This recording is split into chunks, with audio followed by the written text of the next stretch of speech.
വെള്ളക്കടലാസ് മുതൽ വെള്ളിത്തിര വരെ 6-ാം ഭാഗത്തിലേക്ക് സ്വാഗതം. കഴിഞ്ഞ ഭാഗത്തിൽ നമ്മൾ സിനിമയുടെ വൺലൈനെക്കുറിച്ചാണ് സംസാരിച്ചത്. അത് തന്നെയാണ് തുടരാനും പോകുന്നത്. ആ സമയം നമ്മൾ വ്യത്യസ്ത സിനിമകളെക്കുറിച്ച് പറയുകയുണ്ടായി. പ്രണയ സിനിമകളുണ്ട്, അതേപോലെ തന്നെ ജീവചരിത്ര സിനിമകളുണ്ട്, ചരിത്ര സിനിമകളുണ്ട്, അതേപോലെ നമ്മളെ ബാധിക്കുന്ന ചില സന്ദേശങ്ങൾ പറയുന്ന സിനിമകളുണ്ട്, കുടുംബ സിനിമകളുണ്ട്, പ്രതികാരത്തിൻ്റെ സിനിമകളുണ്ട്. അക്കൂട്ടത്തിൽ നമ്മൾ ഒരു പ്രണയ ദുരന്ത സിനിമയെക്കുറിച്ചും പറഞ്ഞു. മജീദിയുടെ സിനിമയെക്കുറിച്ചാണ് പറഞ്ഞത്. അതിൻ്റെ പിന്നിലൂടെയുള്ള അന്തർധാര രാഷ്ട്രീയമാണെന്നും നമ്മൾ പറയുകയുണ്ടായി. അപ്പോൾ ഇത്തരം വ്യത്യസ്തമായ സിനിമകൾ നമ്മൾ മനസ്സിലാക്കുകയും ആ സിനിമകളുടെ വൺലൈൻ എങ്ങനെയാണ് എഴുതിയിരിക്കുന്നത് എന്ന് തിരിച്ചറിയുകയും ചെയ്യുമ്പോഴാണ് നമുക്കും ഒരു വൺലൈൻ എഴുതാൻ കഴിയുക. അതുകൊണ്ട് വ്യത്യസ്ത സിനിമകളുടെ ട്രീറ്റ്മെൻറ്റ് വ്യത്യസ്തം തന്നെയാണ്. അപ്പോൾ അത്തരം സിനിമകൾ നമ്മൾ കാണാനും വിശകലനം ചെയ്യാനും പഠിക്കാനും തയ്യാറാവേണ്ടിയിരിക്കുന്നു. അതേപോലെ ജബ്ബാർ പട്ടേലിൻ്റെ ജീവചരിത്ര സിനിമയാണ് ഡോക്ടർ അംബേദ്കറിൻ്റെ കുറിച്ചിട്ടുള്ള ഡോക്ടർ ബാബാ സാഹേബ് എന്ന സിനിമ. മമ്മൂട്ടിയാണ് അഭിനയിച്ചത്. മറാത്തി നാടകവേദിയിൽ നിന്നും കടന്നു വന്ന ആളാണ് ജബ്ബാർ പട്ടേൽ. സാമ്ന, മുക്തി, സിംഹാസൻ തുടങ്ങിയ സിനിമകൾ കണ്ടാൽ അറിയാം, സിനിമാ രൂപങ്ങളുമായിട്ട് അദ്ദേഹം വളരെ അടുത്തു നിൽക്കുന്നു, പ്രാഗൽഭ്യം തെളിയിച്ച ആളാണ്. പക്ഷേ ഡോക്ടർ ബാബാ സാഹേബ് എന്ന ജീവചരിത്ര സിനിമയിൽ പലപ്പോഴും ഡോക്യുമെൻറ്റേഷനായി മാറുന്നു. പൂർണ്ണമായും ഡോക്യുമെൻറ്റേഷൻ കൈയടക്കിയ മറ്റൊരു സിനിമയാണ് ഗാന്ധി എന്നത്.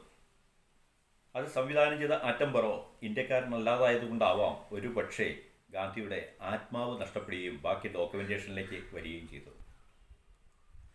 GR അയ്യരുടെ വിവേകാനന്ദ, അതേപോലെ തന്നെ ശങ്കരാചാര്യ എന്നീ സിനിമകൾ ജീവചരിത്ര സിനിമകളാണ്. ശങ്കരാചാര്യ സിനിമ നന്നായി മനോഹരമായി അദ്ദേഹം ചെയ്തിരിക്കുന്നു. എന്നാൽ അതിനെ അനുബന്ധിച്ച് നോക്കുമ്പോൾ വിവേകാനന്ദ അത്ര നല്ല സിനിമയുമായിരുന്നില്ല.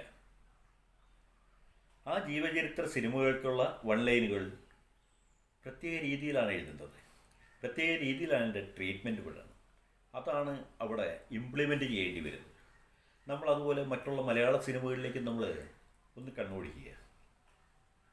ലോഹിദാസിൻ്റെ സിനിമകൾ, ഭരതൻ്റെ സിനിമകൾ, പത്മരാജൻ്റെ സിനിമകൾ, അതേപോലെ അരവിന്ദൻ്റെയും അടൂർ ഗോപാലകൃഷ്ണൻ്റെയും MD-യുടെയും ഫാസിലിൻ്റെയും സത്യനന്ദിക്കാടിൻ്റെയും പുതിയ സിനിമാ പ്രവർത്തകരുടെയും ഒക്കെ സിനിമകൾ നാം കാണാൻ തയ്യാറാവണം.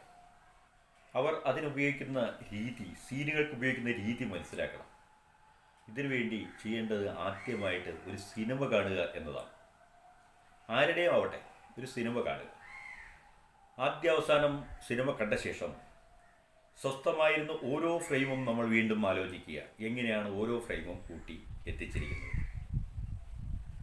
മറ്റൊന്നുകൂടി നമ്മൾ ശ്രദ്ധിക്കണം, ഓരോ കഥാപാത്രത്തെയും കൊണ്ടുവരുമ്പോൾ അനാവശ്യമായിരിക്കരുത്. ആ കഥാപാത്രം ആ സീനിനോ ആ വൺലൈനിലോ ആവശ്യമുള്ളതായിരിക്കണം.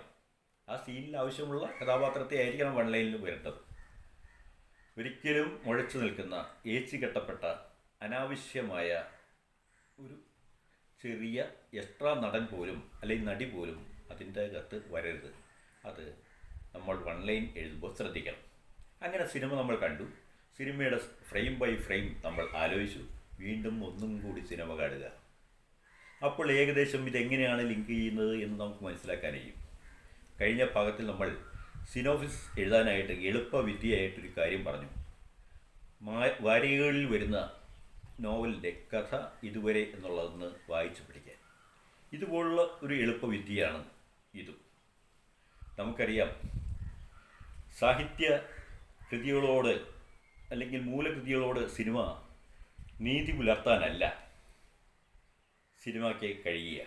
പകരം സിനിമയെന്ന മാധ്യമത്തിലേക്ക് പ്രസ്തുത കൃതിയെ എത്രമാത്രം സർഗാത്മകമായും വിശ്വസനീയമായും ഇണക്കി ചേർക്കാനാണ് നാം ശ്രമിക്കുന്നത്.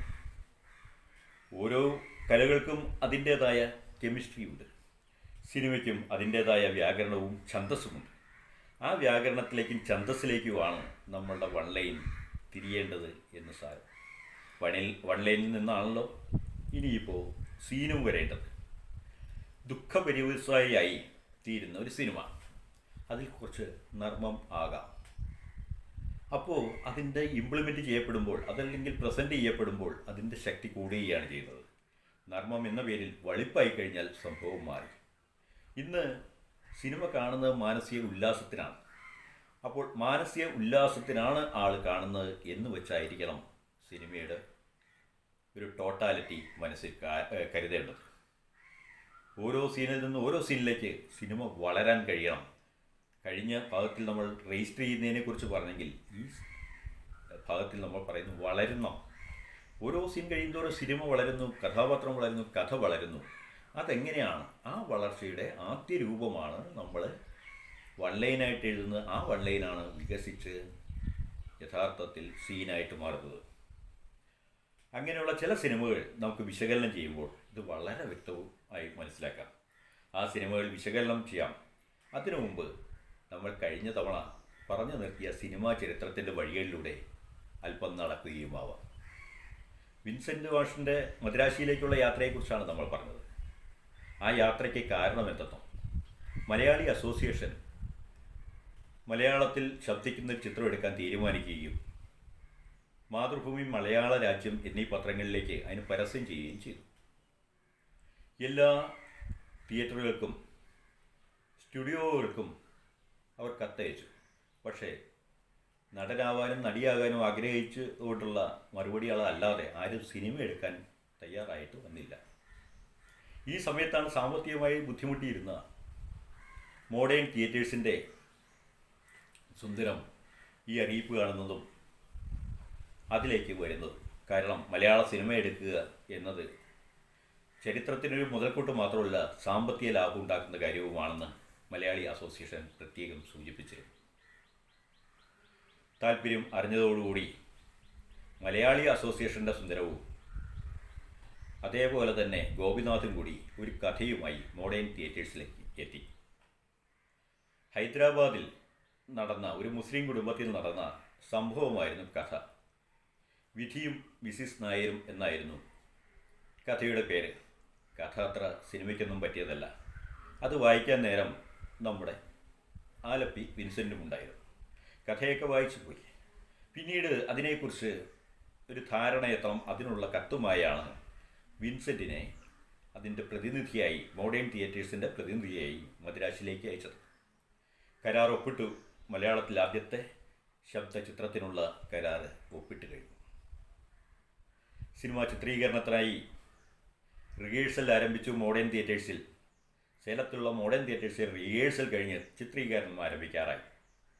മലയാളി അസോസിയേഷനിലെ എ സുന്ദരമാണ് അതിൻ്റെ ഡയറക്ടറായി തീരുമാനിച്ചത്. സംവിധായകൻ അദ്ദേഹം. പാഴ്സിയിൽ നിന്നും വന്ന എസ് നൊട്ടാണിയാണ് സഹസംവിധായകൻ. അതിൽ നായിക നടി കുഞ്ചിയമ്മ. സിനിമ ചിത്രീകരണം തുടരുമ്പോൾ ഒരു പ്രത്യേക സംഭവമുണ്ടായി. സംഭവം മറ്റൊന്നുമല്ല, സംവിധായകനായ സുന്ദരം കുഞ്ചിയമ്മയുമായി ഒളിച്ചോടിക്കളഞ്ഞു. അതോടെ ആ ചിത്രീകരണം തൽക്കാലമായി നിന്നു. പിന്നീട് എന്ത് സംഭവിച്ചു എന്നുള്ളതാണ്. അത് നമുക്ക് അടുത്ത ഭാഗത്തിൽ പറയുന്നതിനോടൊപ്പം തന്നെ തിരക്കഥയ്ക്ക് മുമ്പുള്ള, സീനിന് മുമ്പുള്ള നമ്മുടെ വൺ ലൈനെക്കുറിച്ച് മറ്റ് സിനിമകളുമായി താരതമ്യം ചെയ്ത് ഒന്നുകൂടി ഇരുത്തി മനസ്സിലാക്കാൻ ശ്രമിക്കാം.